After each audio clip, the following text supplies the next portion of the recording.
Shanti, Zoom. So we're all friends here, right? Because this evening's subject kind of confounded me a little bit, I'll confess. Welcome to February, and February is cold, but we love cold. We love all the seasons, New York. And also February is the month of uh, love, love, right? Because it's centered around Valentine's Day, and you're all gonna, I know I saw you in Target, you were buying a Valentine's card and you were buying a love card, and everyone, I saw all of you out there buying cards for your family, and you're, no, you weren't. Okay. I did. So this month is love, compassion, and balance. So I thought of that the whole month, and 2 out of 3 ain't bad, right? For me, I'm talking love and compassion. Okay, I'm good. Balance. So I thought this is good for me. It's good that I should be here. So for today, it's a wonderful subject. Can we be too loving? Can we be too loving? You think, I don't know. But then I started to think about it, and it came to me. Shakespeare, he's pretty smart, right? Shakespeare, he wrote a lot of good stuff. One of my favorite lines from Shakespeare was Romeo and Juliet. I had to look up what act it was. It was Act Two, Scene 6, where Friar Lawrence is marrying them, and you know what's going to happen to them. And they say violent means meet violent ends. So maybe Shakespeare was onto something. Love moderately, long love doth last so. And I'm looking at Louise, right? Love moderately, long love doth last so. So maybe there's something to that, that you need some sort of balance, that the violence of love sometimes can meet an end, that it's not so good. So it's all about not necessarily moderation, but what is the intent and what is the type of love that you bring to the equation? Is it a hot, consuming love? Is it a spiritual love? What is that love? And who but, and I'm really excited, it's going to be Brother Erik, because he's going to he always surprises and delights. And as you know, Brother Erik is usually on high up there with AV, with Narayan, and what would we do without them? So, as you know, Brother Erik is currently the director of the Brahma Kumari World Spiritual Organization, which is what we are.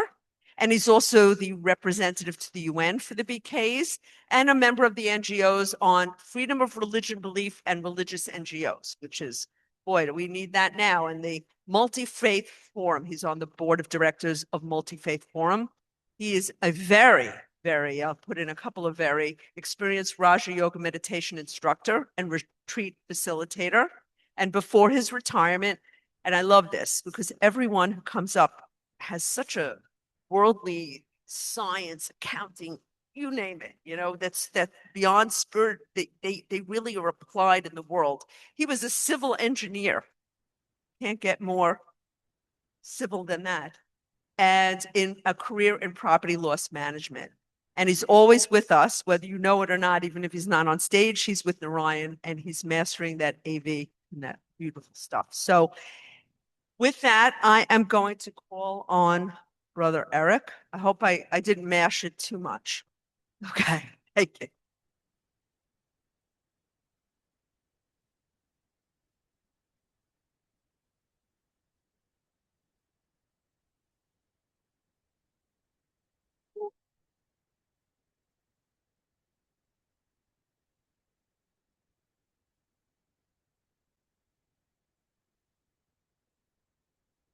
Om Shanti and good evening and welcome and hope you're warm and hope you're ready for a little more bit of winter.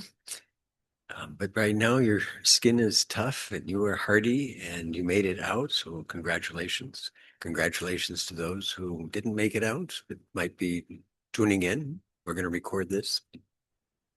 I often forget the record button. That's why I'm reminding. But great that you were here tonight. And it is the month of February. And so we often talk about the theme, Happy Valentine's Day ahead of time. If that's of significance or importance or of a reminder. And so when we had that, there was just a scene that I had experienced a long time ago. That just I thought, well, maybe that's a good entry point into this topic tonight. And when I was working, had all sorts of corporate things. You know, you had to have this training and you had to have this evaluation and you had to, and one of them was that we needed to find our strengths. And what are your strengths? And get to know yourself. And in that way, I think the intent was that if you knew your strengths and you could work on some other things and learn more about yourself. And I guess customer satisfaction was going to be a part of that. See how that all would go. And we took the test. I don't remember what my results were. I don't remember any of that, but I do remember that one of our managers, he was asked, what were your results? What did you get on this? It was a personality test. What were your, strengths? And he said power. Okay. And then that was true. I mean, he was very forceful type of a person. And then, we got a couple of them. What's your main strength and what's your secondary one? And then said, well, what was the next one? Power. So his first strength was to be forceful. And if that didn't work, he was going to be more forceful. And it was very interesting because it described him very well. But he wasn't someone you would want to be around long. You can kind of imagine that. Everything was, just this energy. And so there was this um, appreciation of what he had, but there was also a resistance to want to be around or have to work with him because you were always going to get hammered. Okay. And so that sense that he had his strength, he had this power, he had this way of living his life and moving through things. And if the first time didn't work out, well, let's just try more. And that didn't always work out either. And there are two other examples that I just wanted to share that comes to mind. One is outside. Okay. I live in the neighborhood, and if you didn't realize, it snowed, and it was a wonderful snowfall if you're into those types of things because it snowed and such. And then what happened? Sleet. Okay. And so there's this layer of snow, probably around here 4 inches, and then there's a 2 inch layer of ice on top of it. And the kids love it because they're kind of walking around and, it's solid until they fall through and such. And so there's a lot of ice around. And some of these cars, I don't know if maybe they're all gone now, but if you were driving up Middle Neck Road, you saw this kind of mound of white on the side of the road. And underneath all that was a car. There were a lot of them buried. We have two in our parking lot, two and a half in the parking lot still. They're just walled in with ice and covered. But notice that there were some of the cars aren't made for winter icy weather. Some guy's driving a little sports car. That probably has no traction. And as I was going by, because it had melted, we had an ice skating rink on my street. It was just solid ice. And there were these tire tracks. And I had seen a couple times this year and many previously where someone is stuck and they can't get out of that snow, that ice. And as they hit the accelerator, the wheels spin. And so, what is the natural action that many people then do next? They hit it harder and it spins. And actually, there's some of these kind of, indentations in the ice where the wheels have been spinning and they just kind of get deeper into their mess. Has anybody seen that or recognized that?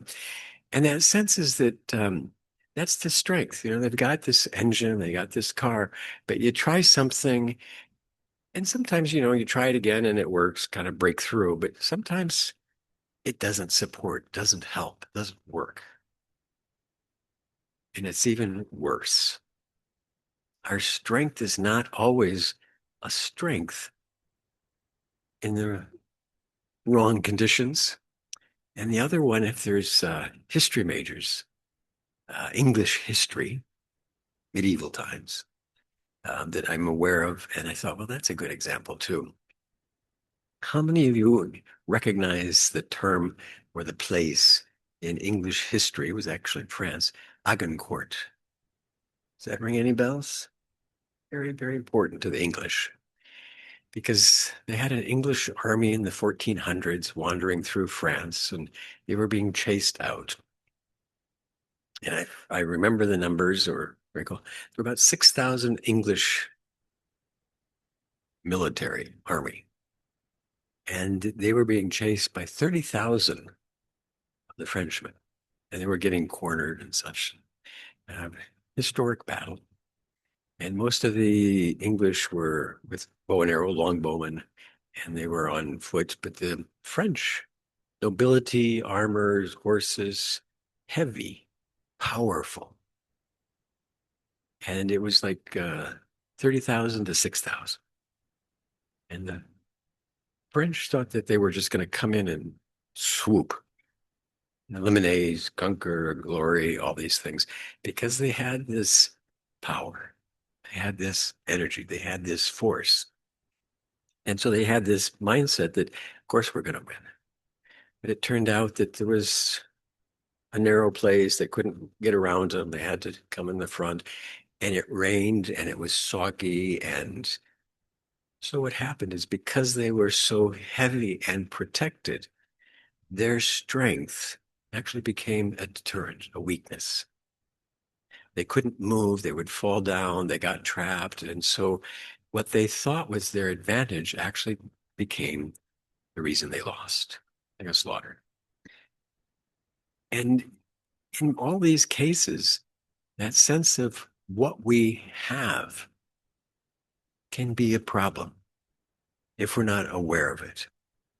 That our strengths, our power, our force, our energy, our things change. And in the circumstances, it can be harmful. Our strength can also be our weakness if that's all we've got. And another image, the civil engineering part, we're going to have a couple videos to elaborate on that. Um, they've got a lot of high rises, and this is your homework, your field trip for the summer.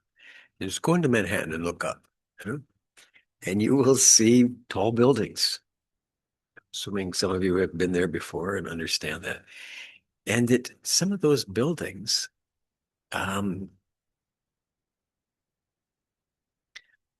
are built in a way that they incur strong winds, up tall, very high. And they have to think about what is necessary to make sure that the buildings don't fall over. And their strength is very solid, but they aren't left with that. And that would be one of the ideas for tonight is that we can have some strengths, but we also need to have a way to think alternatively, act alternatively, have some sort of a mechanism that allows our strength to be used, but not only used by itself. And the word that was mentioned, kind of going to highlight that, is that we need some sort of a balance. We need some sort of a buffer. We need another alternative. We need somehow to stay um, capable and focused with our strengths, but not to abandon everything else. That there's this process where how can I have power? How can I have strength? How can I have this energy, but in the right situations, be able to have something else alternatively with that? There's not just one way. If you want to do some mathematics, you've got a table and it's got four legs. Let's say they're each 2 feet long, 2, 4, 6, 8. And if you take part of one off of, cut it in half and put it on another one, that table isn't very stable. Okay, you've got 2, 2, 1, 3. Okay, you can try this at home if you don't understand it, and you'll figure it out pretty quick because there isn't a balance in that. And actually, the mathematics are quite interesting. You've got 2, 2, 3, and 1. If you multiply all those together, 6, 12. Okay, that's a number there. But if you multiply 2, 2, 2, 2, 2, 4, 8, 16, there's more power when it's balanced out. There's more, a higher number in that sense. If you only had one leg on your table that is 8 feet, okay, that's the lowest you would get. It doesn't necessarily indicate that you should have only one strength, but when you have more and disperse it, you have kind of a multiplier effect. The French, my manager, um, they kind of only had one strength. And so they were kind of stuck in that process. And when we look at the buildings, and I'm going to show you kind of the little video about that. I kind of liked it, kind of explained it. How that we can be stable when there are other forces, and how we can be loving, even though that might not be the environment. How we're able to recognize what is necessary for ourselves so that we don't get pushed around, buffeted. And if we only have one support or one strength or one um, dominant quality, there's going to be things that are going to shake that. And I think in a scientific or physical way, this might be a visualization. Are you interested to see a little about how the buildings um, reach out and balance and minimize external forces so that they can stay centered and strong, and that their strength is not only in one way, but they have a broader vision so that they're able to understand external forces? If the French would have understood limitations that they had, they would have done something different. If my boss would have known that only being strong and forceful um, wasn't always the best personality trait, he might have tried something else. If the person who got stuck on the road was able to maybe put sand or think differently than just pushing their way through, their experience might have been different. And so the engineers that built the buildings had alternative ideas on how to move around the forces that could destroy them. So I'm going to drop the screen. We're going to turn on the projector. We're going to see just a little about how high rises think of alternate forces and how they manage those, and how that's an example of how we might be able to think of our strengths and how we might be able to have alternatives so that no situation is going to keep us from being stable in the qualities that we want. You game for that? Let me drop the screen.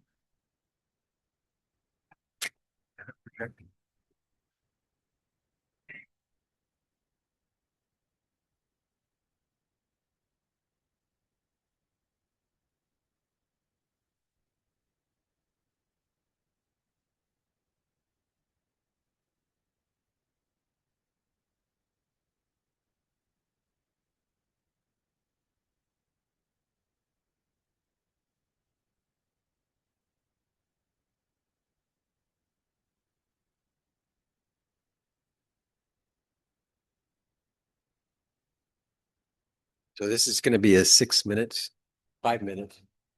It's going to talk about a spaceship, but it's also going to talk about how buildings have more than one quality, and that stabilizes them.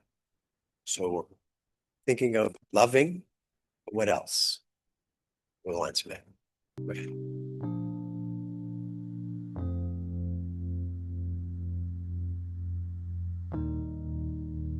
For this video, LEGO sent me some of their Saturn V rocket sets, but this isn't a video about space.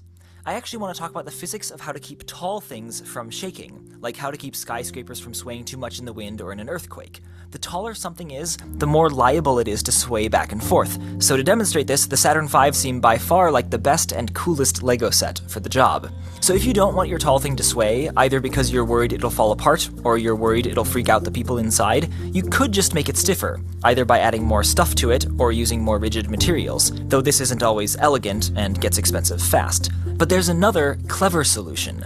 From a physics perspective, a tall thing like a building is really an upside-down pendulum. When it gets bent a little bit to one side, the building's natural stiffness pulls it back the other way, and so on. And there's a neat phenomenon that happens with pendulums when you attach two of them together with a spring. They start swapping energy back and forth. The first one oscillates, then both together, then the other has all the oscillations, then the first again, and so on. The same thing happens with solid blocks connected with springs, too, or really any two oscillating things that are coupled together.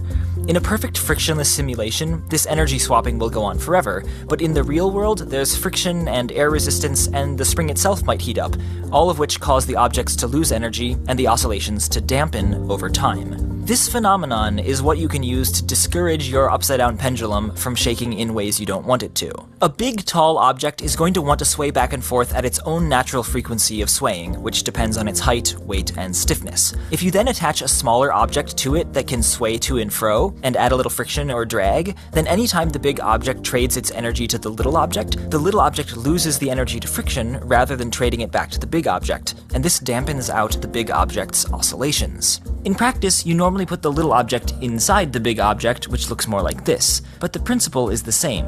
And you don't want to use just any old little object and any old spring. It turns out that for a given big thing, there's an optimal combination of weight and friction and spring strength for the little object. And only with your setup perfectly tuned will you get the fastest possible loss of energy and the best slowing down of the shaking. That's why this setup is called a tuned mass damper. Damper because it dampens the swaying, and tuned because the little object is specifically tuned to steal energy from this particular big thing's natural tendency to swing. Which brings us to the LEGO Saturn V rockets.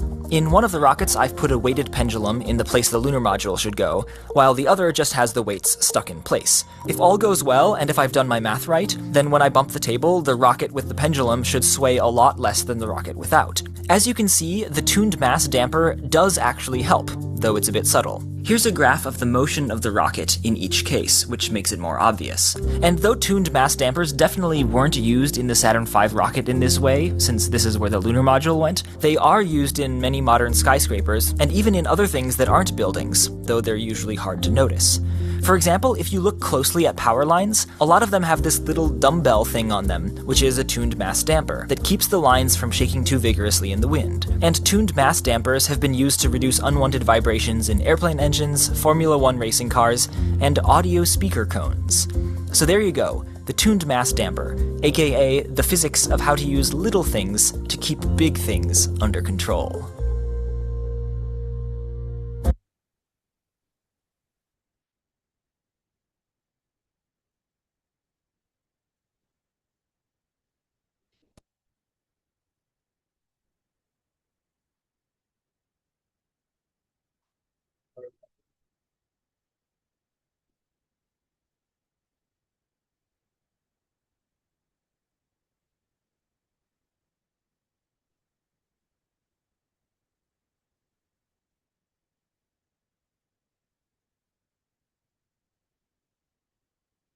Yeah,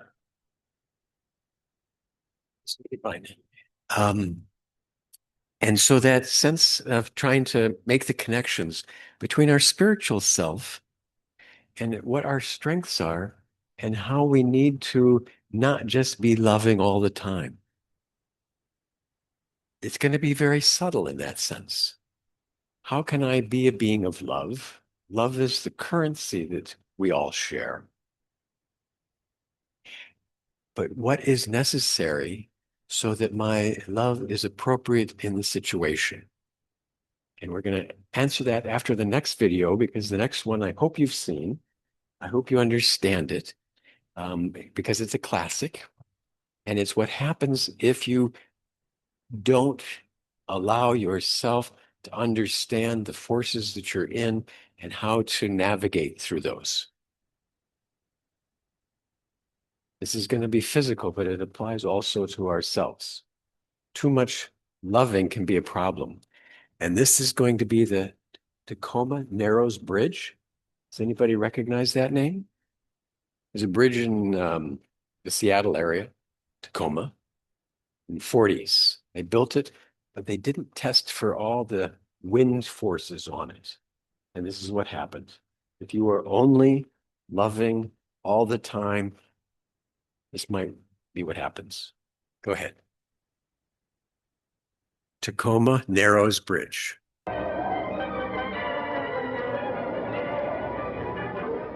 Dawn of a fatal day, and the wind begins to speak with a roar that no man can fail to hear. In a 40-mile-an-hour gale, the center span weaves like a ribbon in a swinging twist that you wouldn't believe possible unless you could see it as you do now. There's an automobile caught on the heaving roadway. The 11,000-ton center span twists and strains the giant cables that support it. Cables of 6,300 wire strands, each 17 inches thick.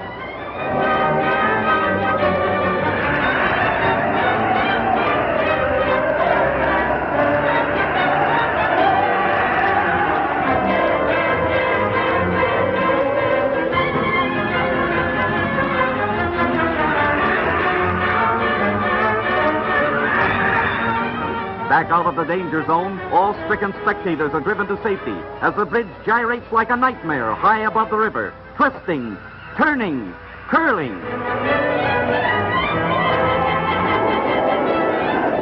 The lone motorist is forced to abandon the car. He has but a few minutes in which to save himself.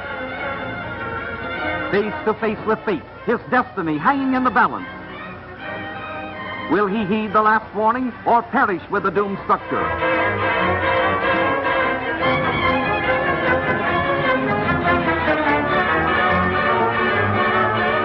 But he saves himself by seconds.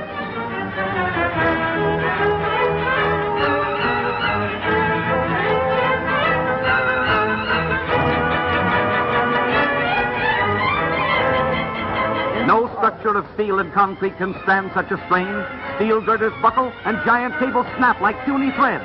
There it goes!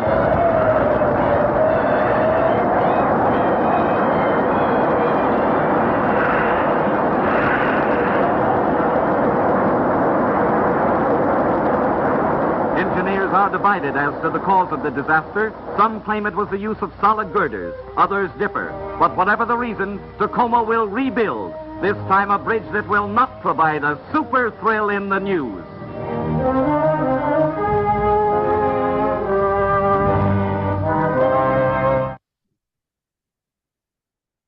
I'm too nervous.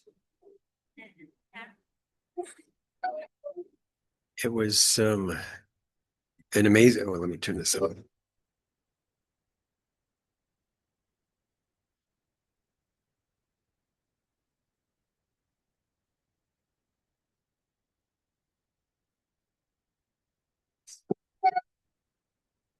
A classic example of knowing all the forces, and that was the origination of wind tunnel testing.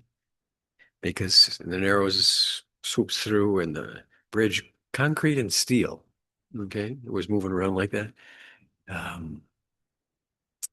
Had an oscillation because of the wind and fell apart.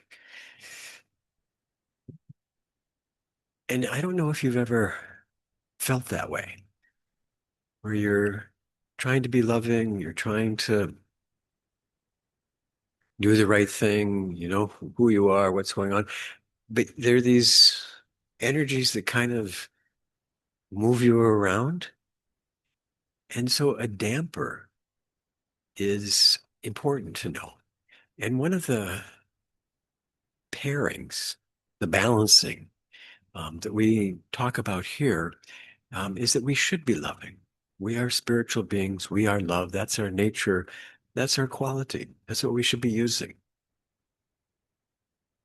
But that's not sufficient because sometimes if we're loving and we love more and we get caught up in things, we kind of lose ourselves. We kind of want to please, overdo sometimes. If what I'm doing isn't making you happy, let me do some more of that. And as you know, there's some types of relationships that aren't always healthy that way.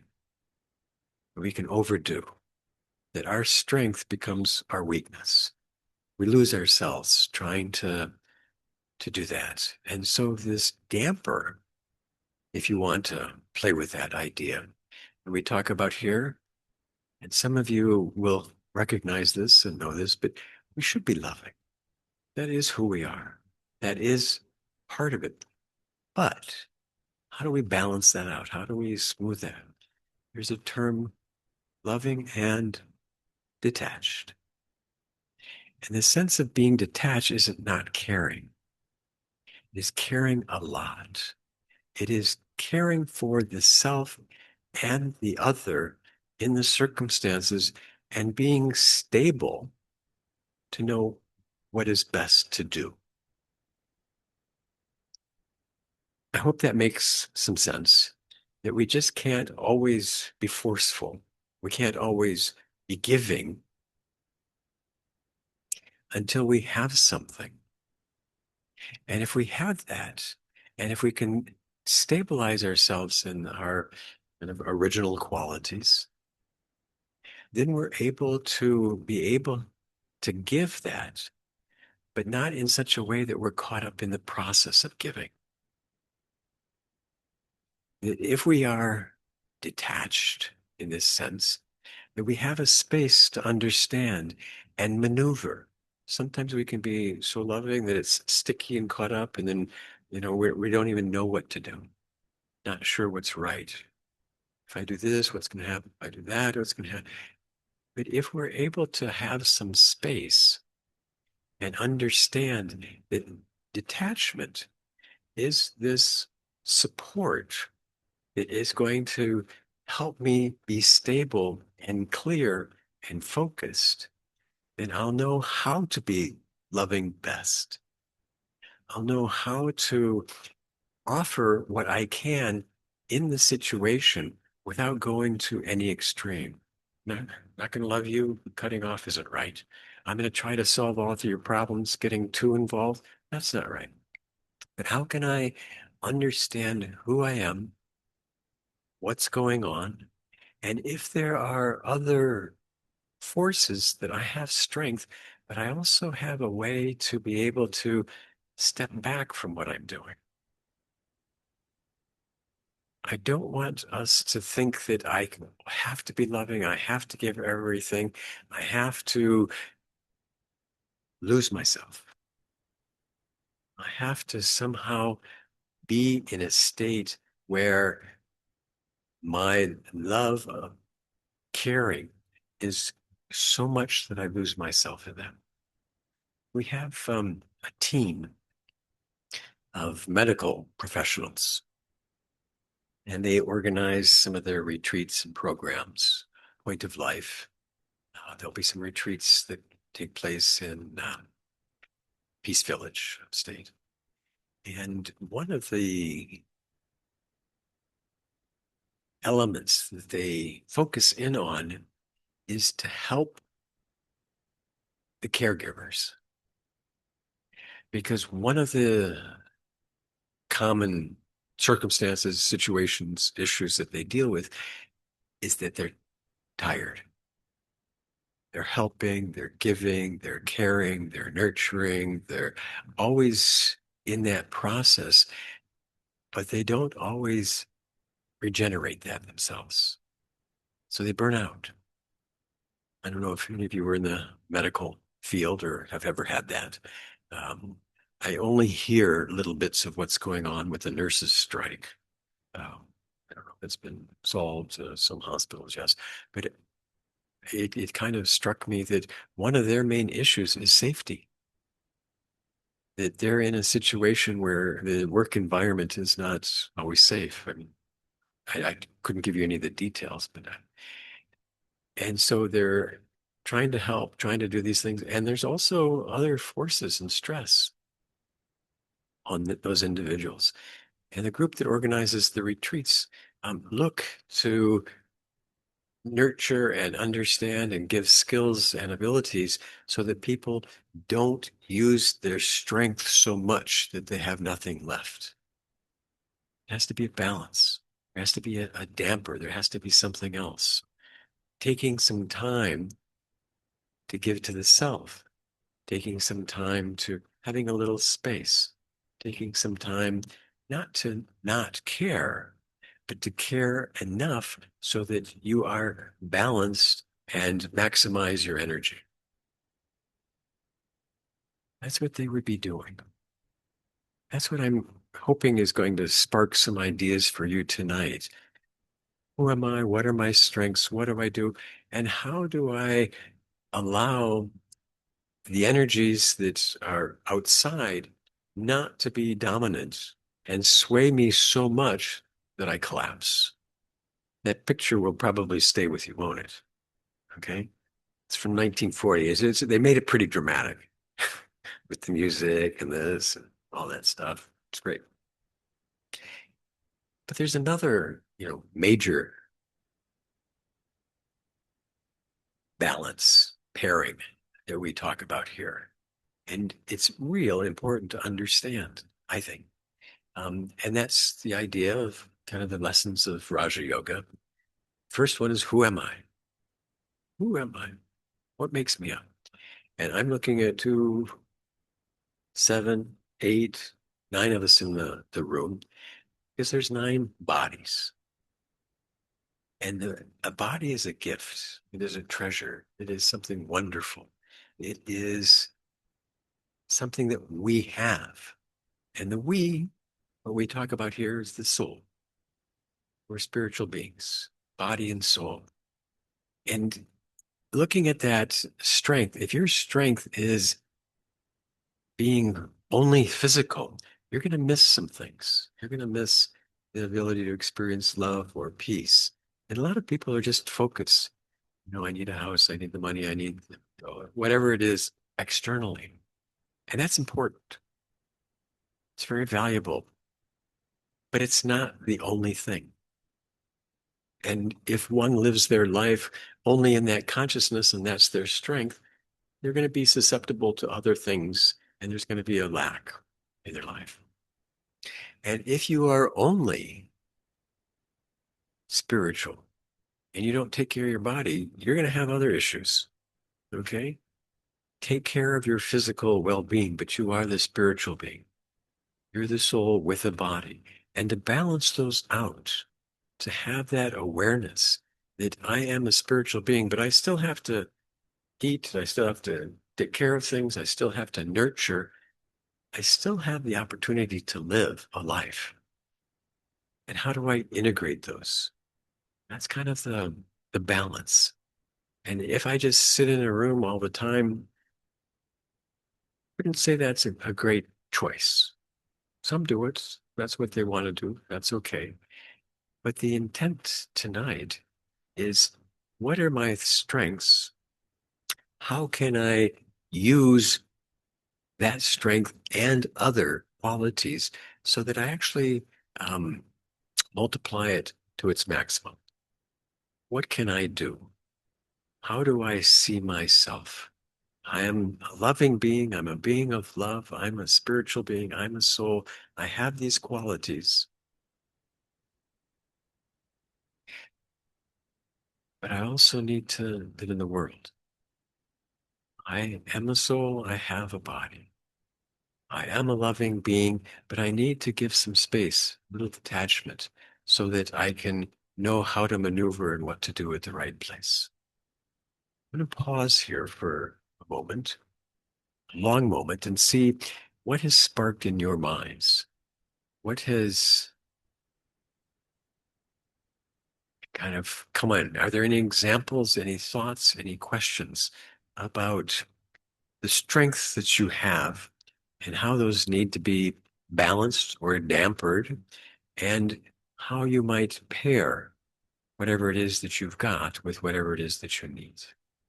We have a microphone, and I don't know if there would be any comments or thoughts from anyone. While I have a sip of water. Does that make some sense? That our strengths can also be our weaknesses, and that we need to expand, we need to pair, we need to understand what it is that we are and that we might need. I agree. I always said my strengths are my weaknesses as well. Mhm. So mine is I have high energy, and sometimes it can be off-putting, too many. So I have to know how to balance it the right. Is that something that makes sense in this instance? My strength is my energy. Okay. That I have, that I get things done, or I, have enthusiasm, but it can be off-putting. I'm an acquired taste. Some people like, oh, and I can be off-putting, and that's something that I have to recognize. And it doesn't mean, in my understanding, you have to change. It's sometimes we need to, we can have a fast car, but it still needs to have a brake and it needs to have good steering and other qualities to support what it is that we can do. We're not trying to make everybody be the same or without any personality, but what is best for me? What can I do and how can I expand so that I can use my strengths when it's necessary, but not use them when it doesn't help? I remember one gentleman put it very succinctly, and he was trying to explain it to me, like, if you're an advocate like I am, sometimes when you're going to hit a nail into the wood, you hit once, you don't keep pushing on the nail. You have to eventually bring the hammer back, give it some space, and then whack it again, as opposed to someone like me. In the old days, I would whack and then just push that nail down, and I don't have that. Okay. It's not doing well with that nail, so I need to pull back a bit. Okay. Is that Little pull back. Yep. better? Try it again. Something. Very good. That's my 2 cents. Other thoughts? Are you okay with that? What? Before you love other people, you have to. Okay, hold on. Hold on.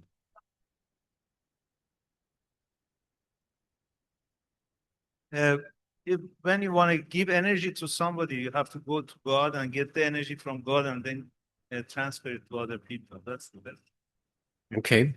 How do you use that for yourself? How do you use that for yourself?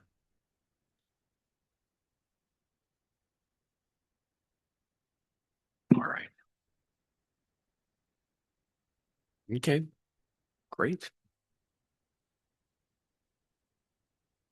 Very good. Is there a hand or a stretch? Oh, there you go.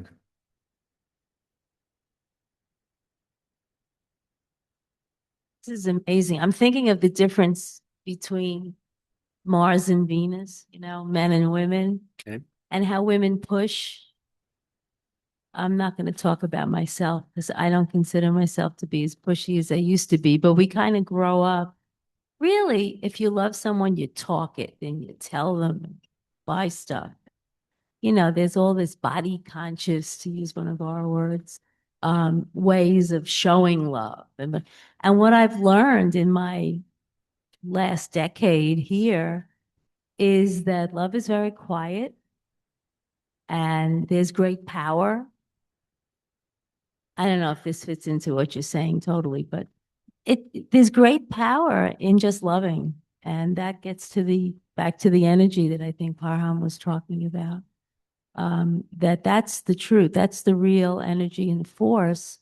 And then I have to, kind of put the brakes on the old me.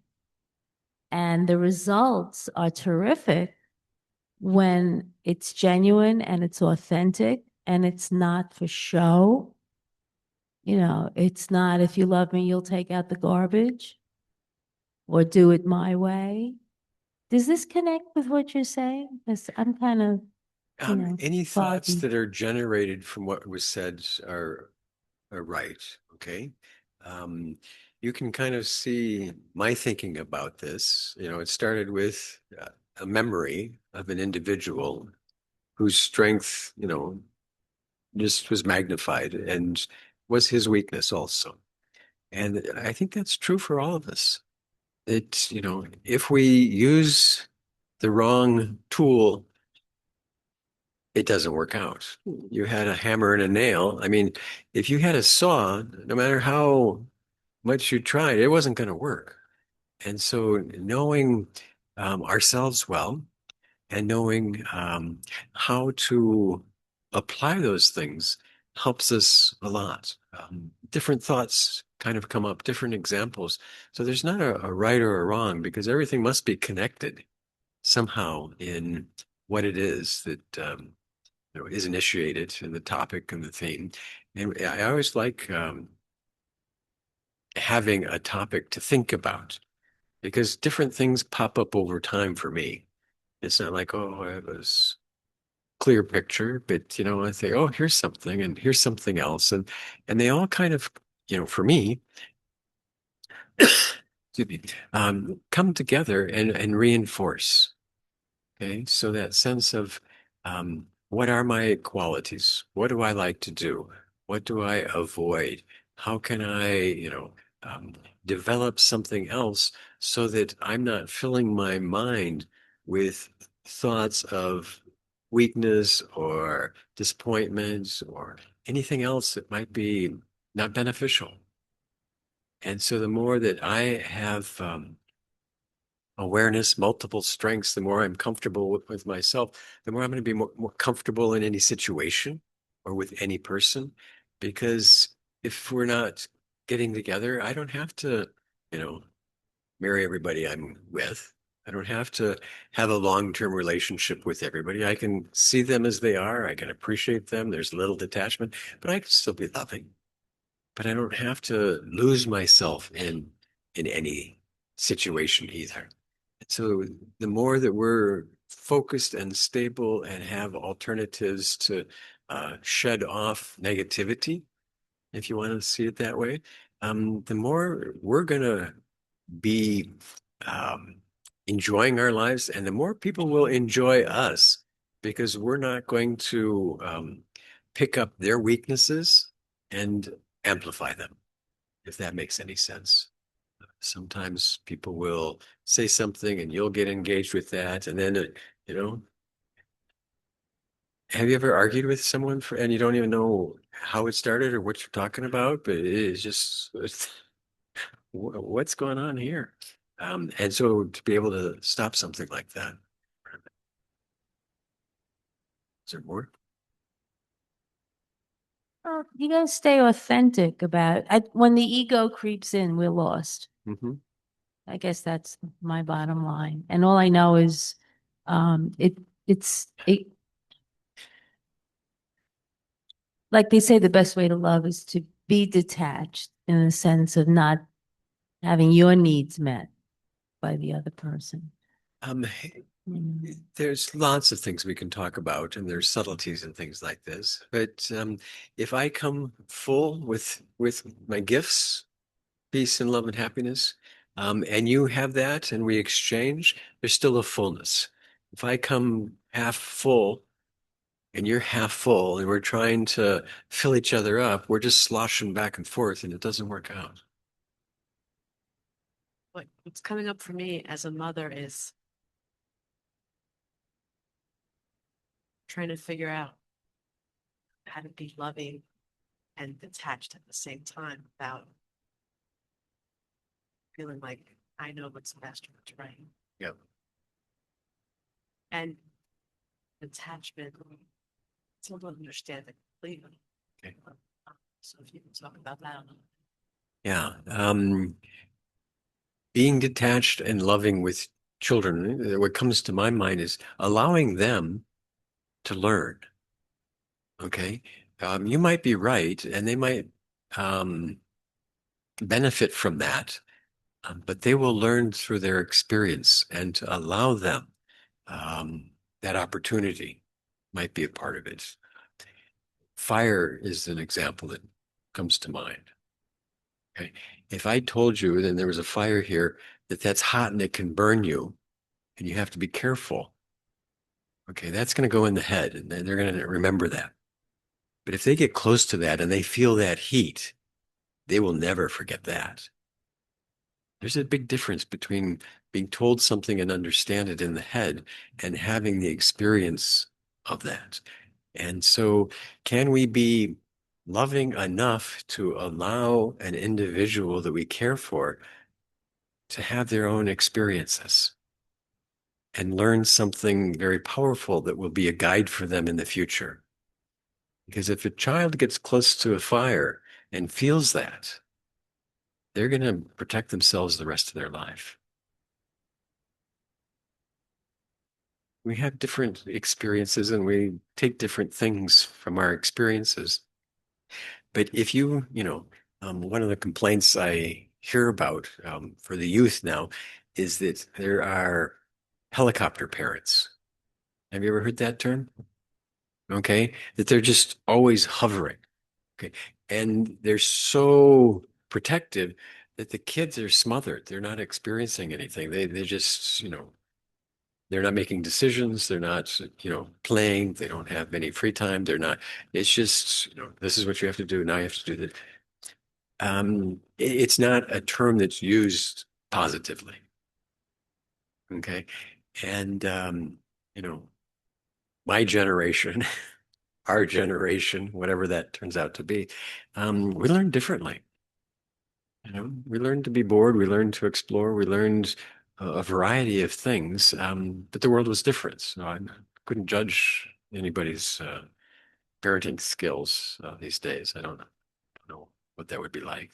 Um, but it's at the same time, can we be so loving that we allow others to lead their own lives? We can give them guidance. Don't put your hand in the fire. But when they disobey and they put their hand in the fire, then they'll say, oh, yeah, mom was right. Maybe I should listen to her more often.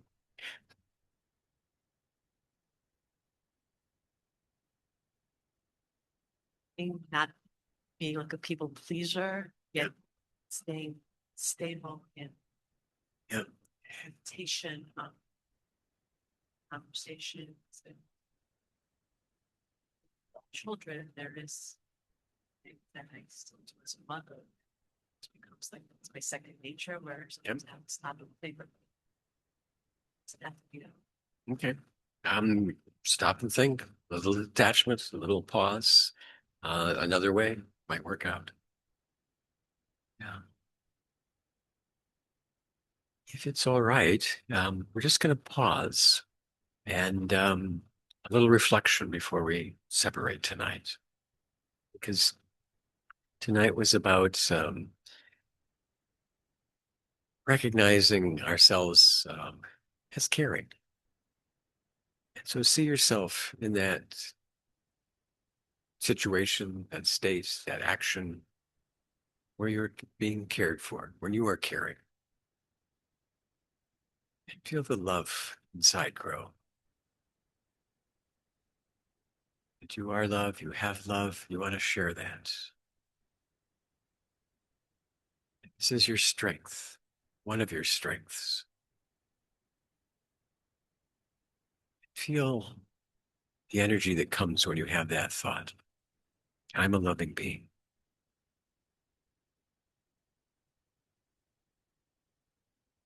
And recognize that you want to give that to everyone. Want everyone to experience the same that you are now.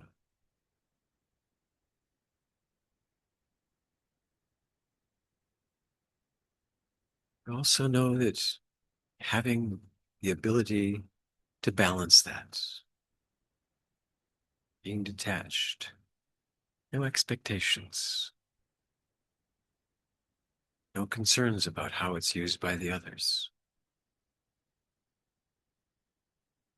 Just, this is who you are, this is how you can be, this is the energy that you act with. There's a freedom grows when we are fully connected to awareness of ourself as a spiritual being, the nature of love. And then we let go of any expectations. And that's our detachment. We are detached from what might be used, what might come. We have the strength and the stability that it will be for the best.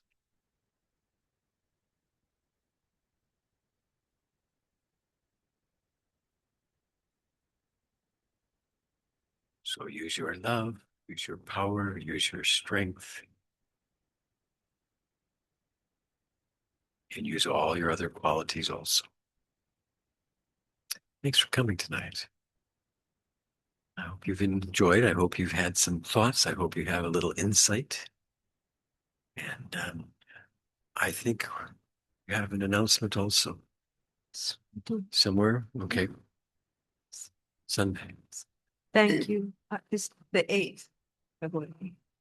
So, Om Shanti, and thank you, Brother Eric. And anytime you do anything with plumb lines, you've got me. You had me at plumb line. Love those plumb lines. So thank you. It was really wonderful. And anyone, I didn't ask, anyone first time here? Welcome. Thank you.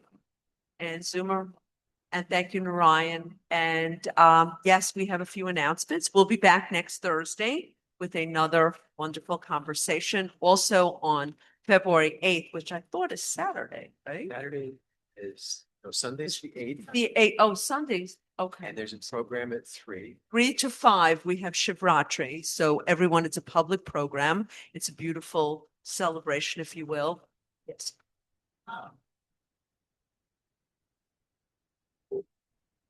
And also we have a class, if anyone hasn't taken it and is interested in a meditation class.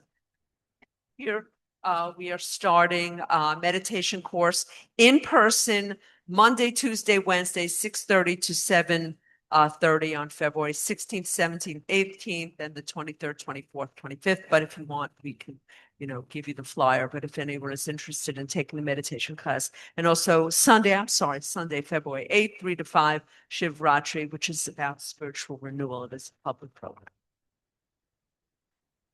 Next Thursday, we have a special guest coming from the Manhattan Center, Sister Inez, and she and Brother Tony are going to be on the panel that I have the good fortune of moderating. So that should be really an interesting discussion, continuing with the theme of the month, which is balance, right? I don't remember the exact word. Balance. And balance. Okay, so that should be a very interesting evening. They're both quite powerful. Please stay for your blessing and tolling. And good night, Zoomers, and thank you, Narayan, and thank you, Baba, for all that will give us abundance.